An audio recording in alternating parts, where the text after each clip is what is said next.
We are learning more about a deadly gyrocopter crash northwest of Yankton. Authorities have identified the pilot and lone occupant of the small aircraft, 65-year-old Kevin Rem of California. He died in the crash. KELO's Carter Schmidt spoke with the agency overseeing the investigation and a friend of the pilot.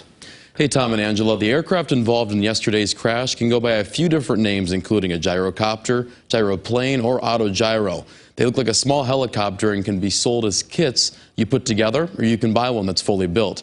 According to FAA documents, the gyrocopter that crashed near Yankton had caught fire in midair before it crashed. NTSB spokesperson Peter KNUDSON says investigators arrived in this Yankton County field on Wednesday morning to document the site. And that has essentially been completed. The wreckage is going to be removed later today. They'll take it to a secure location where they'll do some follow-up work.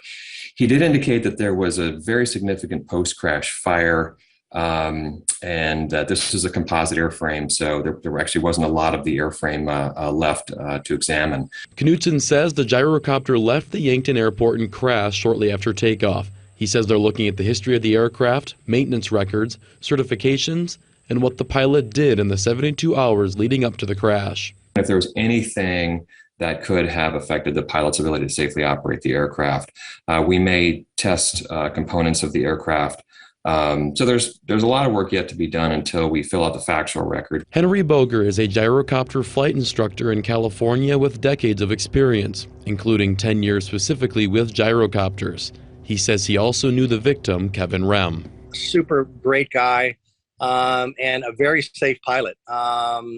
He was a very skilled, very safe pilot. Never took chances with things. So that's why this is such a shock to me. According to FAA documents, the gyrocopter Rem owned was part of a kit made by Air Gyro Aviation LLC, known as the AG-915 Spartan. It was FAA certified just last month.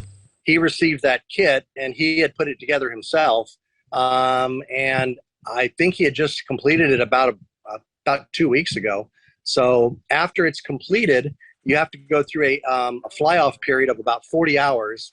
The FAA makes you fly it, by yourself basically for 40 hours to make sure that there's no issues with it. And it was, I guess, during this 40-hour period that this incident happened. The NTSB says a preliminary report of the crash usually takes 2 to 3 weeks, and a complete investigation generally takes a year or two. Coming up at 6 o'clock, I'll have more about what a gyrocopter is and how it's different than a helicopter, which will also be included in this story on KELOland.com.